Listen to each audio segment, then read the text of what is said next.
entre o dom e a maldição.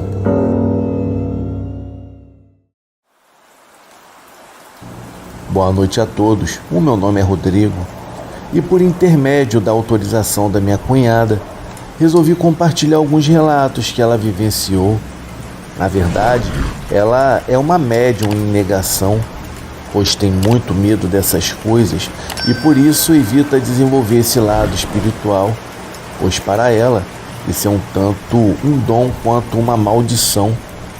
Bom, eu a chamarei de Júlia e contar um pouco da história de vida dela para que os relatos façam mais sentido. O pai da Júlia e da minha esposa foi assassinado quando elas ainda eram muito pequenas, por volta dos 2 ou 3 anos de idade. Elas têm apenas 1 ano de diferença e moravam em uma cidade muito pequena, no interior do Paraná, cujo nome eu irei preservar. Desde muito nova, Júlia via e sentia coisas estranhas. Ela enxergava pessoas desconhecidas que apareciam do nada e sumiam como em um passe de mágica. Às vezes, também via seres disformes e assustadores que a rondavam. O medo era tanto que ela chorava muito e nunca se levantava para ir ao banheiro sozinha durante a madrugada. A minha esposa, ainda criança, tinha que acompanhá-la. O que a Júlia mais via era um homem alto e loiro. A primeira vez que o viu, ele estava agachado embaixo da mesa da cozinha. Com o tempo, ele começou a aparecer também em seus sonhos. Anos depois, ao ver uma fotografia, a Júlia descobriu que se tratava do pai dela, que aparentemente a visitava com frequência. Foi aí que uma experiência marcante aconteceu quando a Júlia e a minha esposa tinham por volta dos 8, 9 anos de idade.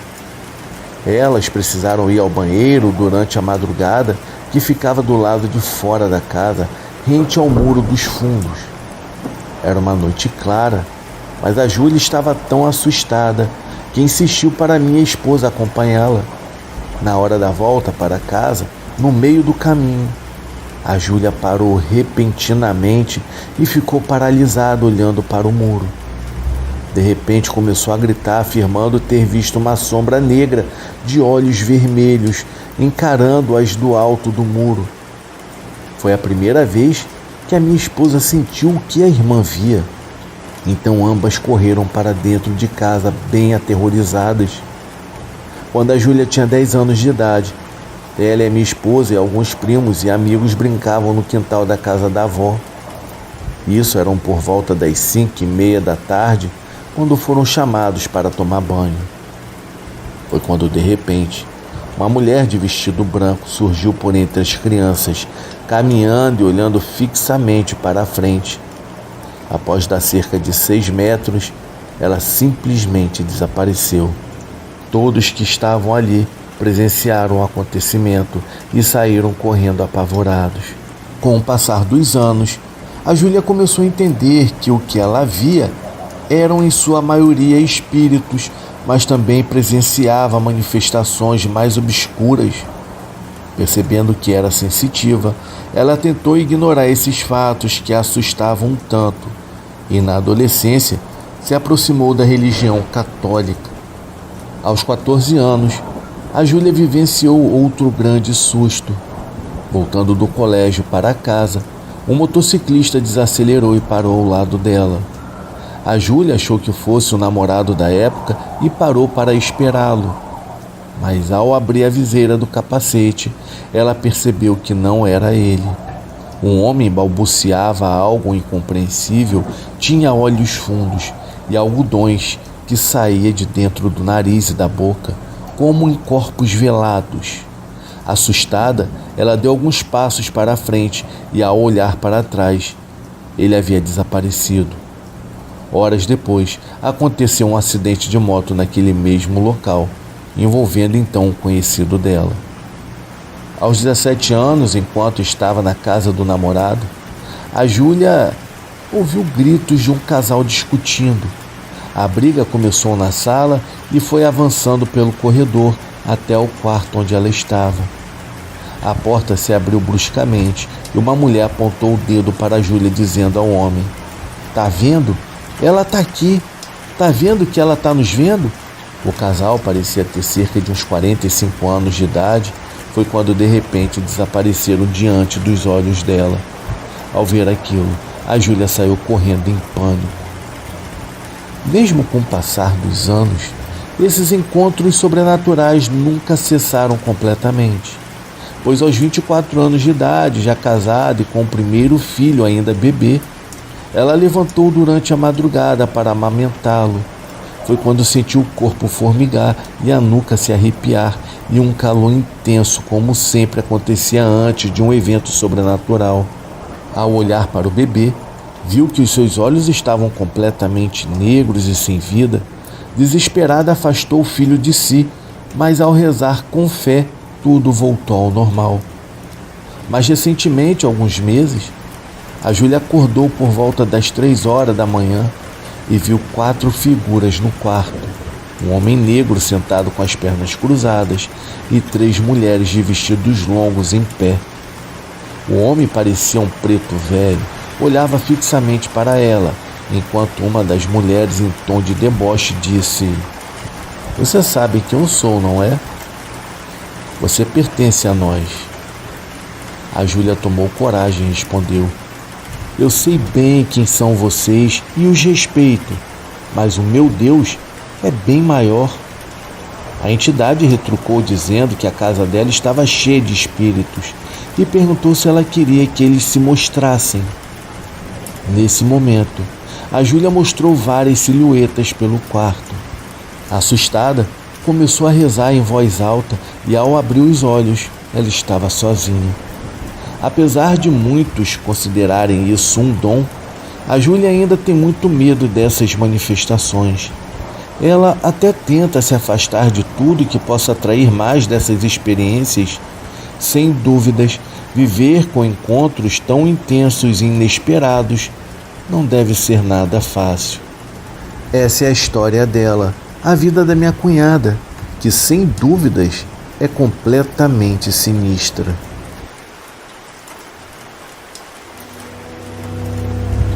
A coruja e o mau agouro. Olá, o meu nome é Helena. Esse relato aconteceu com meu bisavô chamado Severino. Naquela época ele morava em uma cidadezinha no interior de Rondônia, onde as lendas do folclore brasileiro eram muito presentes. Para vocês entenderem melhor, vou contar a história do jeito que ele me contou. O meu bisavô morava em uma casinha simples, feita de barro, pau e palha, sem muitos luxos. Ele vivia com a minha bisavó, a sua amada esposa e seus 3 filhos. Apesar de serem muito humildes, o meu bisavô era um grande trabalhador. Tinha uma pequena criação de galinha e um terreno relativamente grande, mas o dinheiro era sempre curto para melhorar a casa. Certo dia, minha bisavó contou que uma senhora maltrapilha, com o rosto cheio de rugas, bateu à porta pedindo um pouco de cachaça. Achando que era apenas uma mendiga querendo alimentar o vício, a minha bisavó disse que não tinha. Então a velha perguntou se por acaso ela via algum fumo preto e novamente a minha bisavó respondeu que não. Por fim, a senhora pediu café, mas a minha bisavó, já bem irritada, disse que também não tinha. De fato, não tinha nada disso em casa. A velha então virou-se e disse que voltaria quando tivessem. Quando meu bisavô voltou da feira naquela noite, a minha bisavó contou o ocorrido. Ele havia trazido comida, incluindo café. Depois de colocar os filhos para dormir, uma coruja começou a chiar alto ao redor da casa. A minha bisavó, assustada, se benzeu e disse que era uma rasga-mortalha, um mau presságio. Já o meu bisavô riu, dizendo que era apenas um pássaro. A coruja por si não parava de chiar, e os meus bisavós tiveram que acalmar os filhos mais uma vez. Irritado com tudo aquilo, o meu bisavô foi lá fora tentar espantar o animal. Jogou pedras, gritou, e a coruja pousou no telhado olhando fixamente para ele. Mesmo achando aquilo estranho, ele voltou para dentro de casa.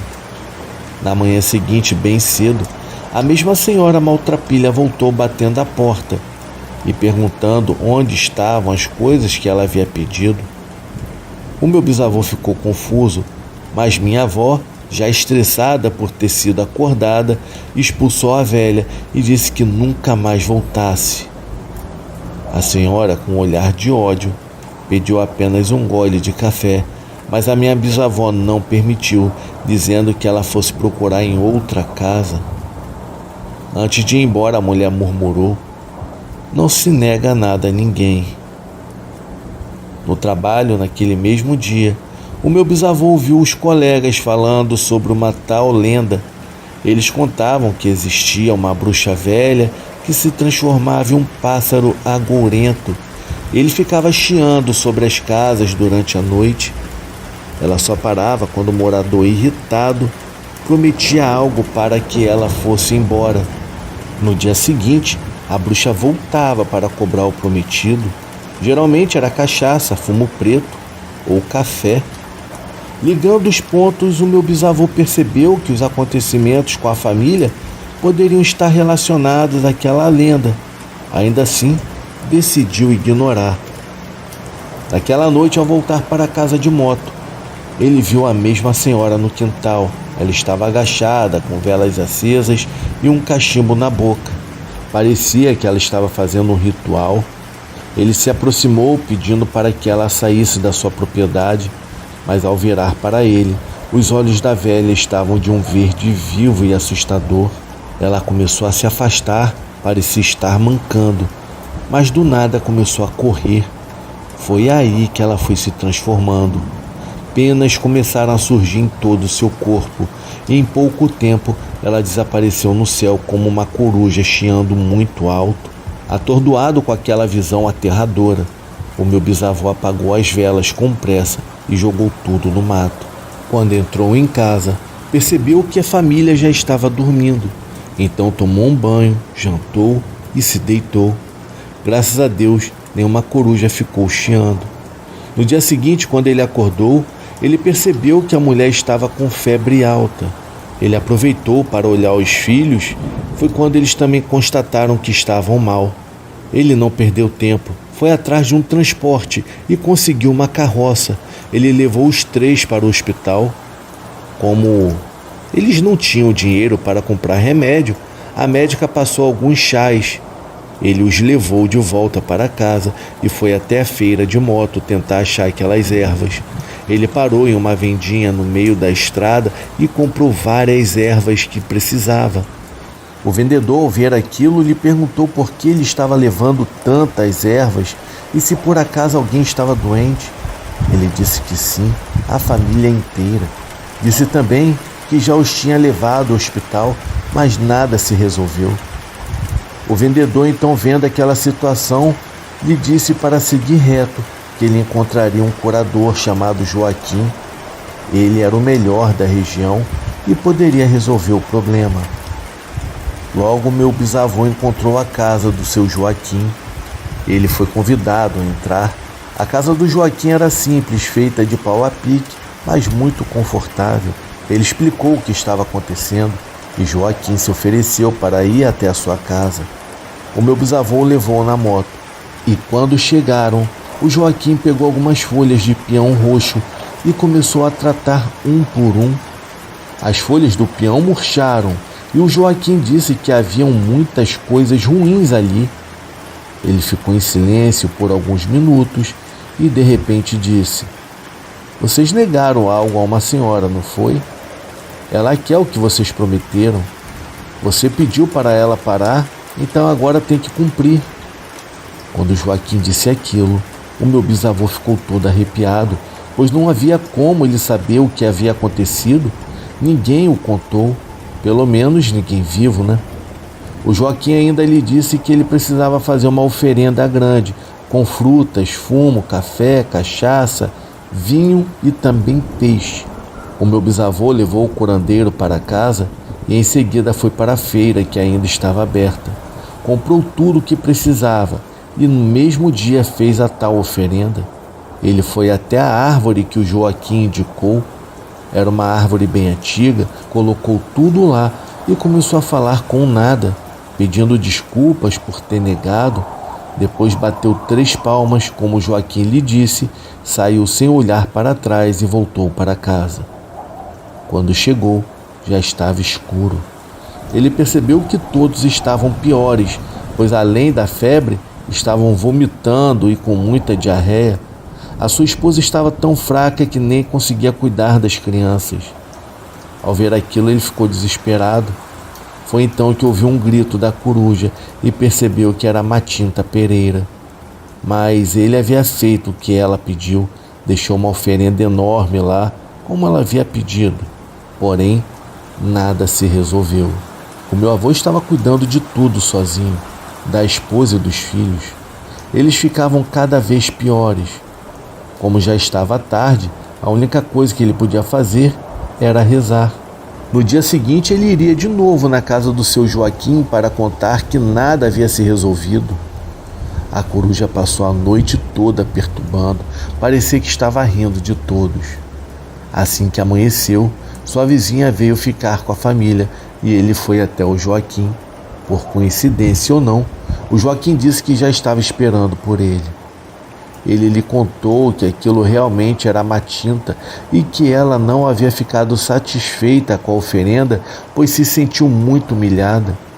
O Joaquim então lhe disse que só havia um jeito de resolver. Ele teria que fazer um ritual de aprisionamento. Esse ritual deveria começar antes das 9 badaladas da galinha. 9 badaladas da galinha se referem ao penúltimo piar que a galinha faz antes da virada do dia, isso por volta das 11h30 da noite. O ritual consistia em varrer uma pequena área com uma vassoura virgem. Depois, deveria fazer uma estrela de Davi com o cabo da vassoura e entoar palavras do livro da Cabala. Isso prenderia o corpo físico da Matinta dentro da estrela e expulsaria o espírito dela. Ele concordou com a ideia, até mesmo ele não tinha mais o que fazer. Joaquim lhe ensinou tudo o que ele deveria fazer. Passou no comércio e comprou os itens necessários. Quando voltou, já estava de noite. Juntou tudo e esperou o horário. A sua esposa estava pálida e os filhos não tinham se alimentado nem uma vez por dia de tanta fraqueza que estavam. Ele tinha que fazer aquilo, senão eles não iriam sobreviver. Quando deu por volta das 11h30 da noite, começou o ritual. Ele deixou a tesoura aberta perto de onde a Matinta ficaria e colocou o terço ao redor. Enterrou a chave embaixo da tesoura já aberta, fez o círculo com a vassoura virgem e a estrela de Davi. Agora era só esperar. Passaram-se alguns minutos e ele ficou dentro de casa, espiando pela janela. Nada dela aparecer. Foi aí que ouviu um chiado dela e percebeu que a hora estava chegando. Ele ouviu um grito de dor e quando olhou pela janela, ela estava dentro do círculo. Ele saiu imediatamente e foi até ela, perguntando por que ela tinha feito aquilo com sua família. Ela não respondeu, mas ele insistiu. Então, ela disse que foi porque nunca tinha sido tão humilhada. Ela queria apenas um pouco de cachaça, café ou até mesmo algum fumo.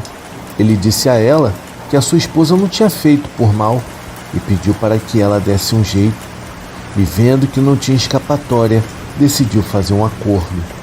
Ela devolveria a saúde e ele, em troca, tiraria o feitiço e nunca mais ela passaria por ali. Ele ficou tentado a fazer isso. No começo negou, dizendo que ela iria para debaixo da terra, pois iria morrer. Mas de alguma forma, a Matinta disse que a maldição sumiria por alguns dias, mas logo voltaria. Ele não sabia se acreditava nela ou não, mas deu a sua confiança. E então eles selaram um acordo. Ele então desenterrou a chave e fez todo aquele processo para quebrar o feitiço. Ela disse que estava agradecida e que tiraria a maldição da sua família e que nunca mais passaria por ali. Então, ela virou uma coruja na frente dele. Os seus músculos diminuíram, os seus olhos aumentaram e no lugar da pele viraram penas. Quando ele piscou os olhos, ela já havia se transformado quase que imediatamente. A sua esposa e filhos se recuperaram da doença, começaram a se alimentar e começaram também a dormir tranquilamente nos dias seguintes. Um conselho que o meu bisavô deu é o seguinte: nunca negue nada a ninguém, ainda mais para quem mora no interior de alguma cidade, pois você pode ter o azar de estar negando algo para Matinta Pereira. Boa noite. Um encontro assombrado.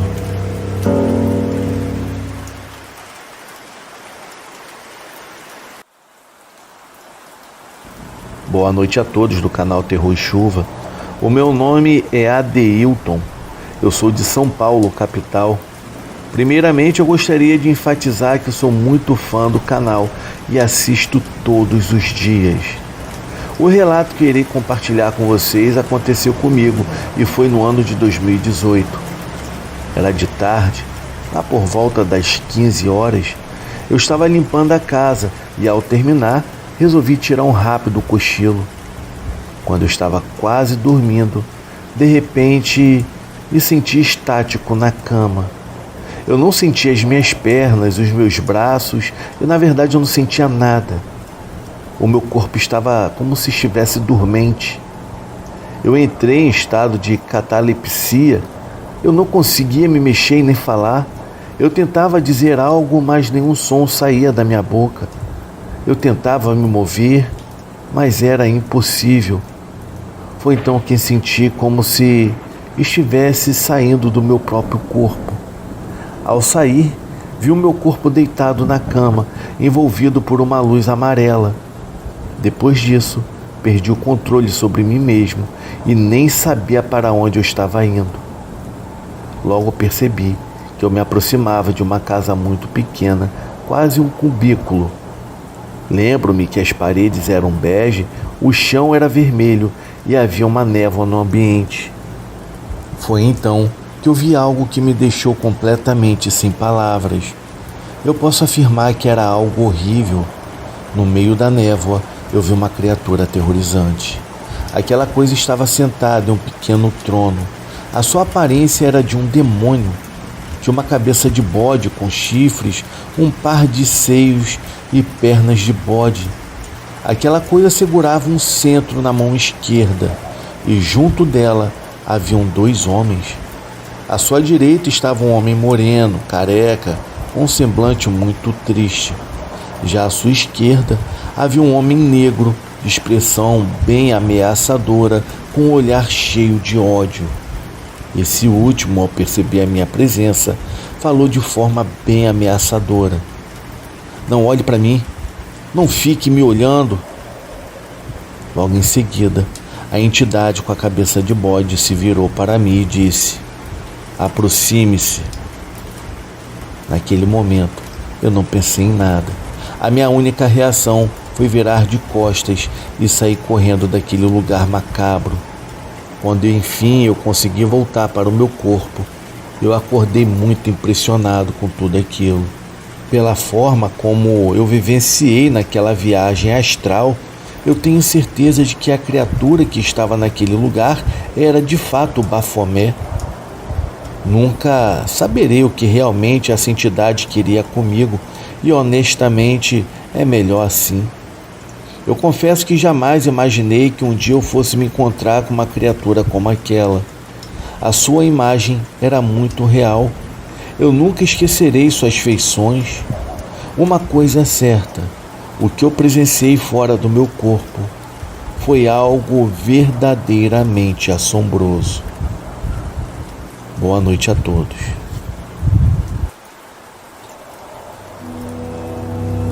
O mistério na floresta de Barra do Ouro.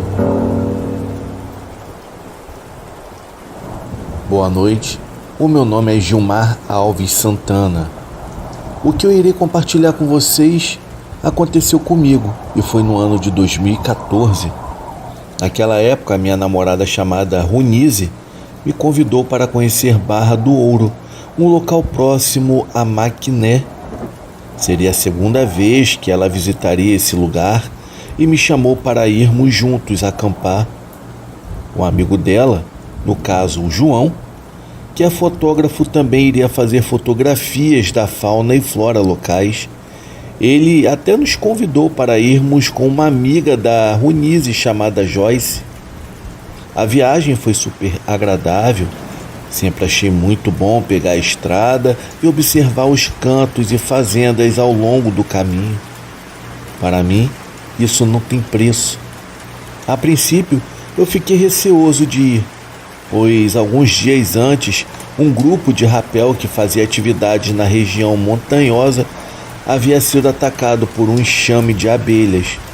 Algumas pessoas chegaram a morrer ao se soltarem das cordas, tentando se livrar das tais abelhas. Segundo o noticiado, elas caíram de grandes alturas e os bombeiros até tiveram dificuldades para resgatá-las com helicóptero. A mídia local destacou o ocorrido na época, mas o que aconteceria comigo seria algo bem diferente. Após algumas horas na estrada, enfim chegamos a Maquiné. Fomos ao mercadinho comprar mantimentos e depois paramos em um barzinho para lanchar. Seguimos então para o local do acampamento. Quando estávamos quase chegando, o tempo mudou e uma chuva forte começou a cair. A ponte de acesso havia sido derrubada pela força da chuva, o que nos obrigou a fazer um desvio pela estrada principal. Algumas horas depois, finalmente chegamos a uma espécie de camping, onde haviam cabanas para 2 pessoas. Eu e a Ronise ficamos em uma cabana, já o João e a Joyce ficaram em outra. Felizmente, havia um banheiro coletivo no camping, mas ele estava bastante movimentado. Universitárias que se achavam mochileiras monopolizaram os banhos, lavando seus cabelos e demorando bastante, o que acabou sendo um grande problema. Nos 2 primeiros dias, visitamos cachoeiras e trilhas. João só voltava à noite, já que saía cedo para fotografar. Eu e a minha namorada preferimos não nos aventurar longe, ficando sempre próximo ao camping. Foi então que no 3º dia, algo inexplicável aconteceu. Acordei mais cedo que o resto do grupo, até mesmo para tentar usar o banheiro antes que ficasse cheio. Mesmo assim, já havia fila. Como previsto, uma das estudantes estava no banho e outras 3 esperavam do lado de fora. Eu desisti, voltei à cabana, peguei uma bolsa com itens de higiene pessoal e resolvi sair pela trilha para tentar fazer as minhas necessidades em algum lugar isolado. Eu acabei indo por um caminho afastado do camping e parei em um local que eu nunca tinha visto antes. Mesmo depois de dias explorando o lugar, era uma floresta diferente do restante. Eu posso dizer que o lugar tinha algo sinistro. Mesmo sendo de dia, passava uma sensação sombria e opressora. Os raios solares mal ultrapassavam as árvores, deixando assim um ambiente mais escuro. Logo eu percebi que eu havia me perdido. Porém, continuei andando, um pouco mais. E após passar por um campo de capim alto, resolvi parar para fazer as minhas necessidades. Só que depois disso, eu pensei em como voltar ao camping. Foi então que algo muito estranho aconteceu. Ao me levantar, eu dei um passo para trás e esbarrei em algo sólido. Era uma parede. Eu me virei rapidamente para ver o que era e me deparei com um túmulo muito antigo. O mais estranho disso tudo é que há poucos segundos ali não havia nada, era apenas matagal. Mas naquele momento eu estava em um cemitério. Eu fiquei sem entender e muito assustado com tudo aquilo. Eu comecei a correr para sair daquele lugar, mas parecia que eu estava andando em círculos. Sempre eu acabava no mesmo ponto. Após algumas voltas, finalmente eu acabei encontrando a trilha de volta ao camping. Eu estava desesperado, mas consegui me acalmar ao seguir o caminho. Quando eu cheguei, a Ronise estava irritada, me procurando, pois também queria usar o banheiro e não havia conseguido. Eu decidi levá-la até o local isolado onde eu havia ido, mas para minha surpresa, aquele lugar não estava mais lá. A floresta sombria e o cemitério simplesmente haviam desaparecido. Eu não comentei nada, apenas deixei a minha namorada fazer o que precisava e insisti para sairmos daquele local o mais rápido possível. A sensação de estarmos sendo observados, mesmo durante o dia, era muito incômoda. Desde então, eu decidi nunca mais voltar para aquele lugar. Então fica a dúvida: o que realmente aconteceu? Eu teria viajado para uma outra dimensão ou pelo tempo? Ou talvez fosse um cemitério do passado tomado pelo matagal anos depois? Para falar a verdade, sinceramente eu não sei explicar isso até hoje. Boa noite.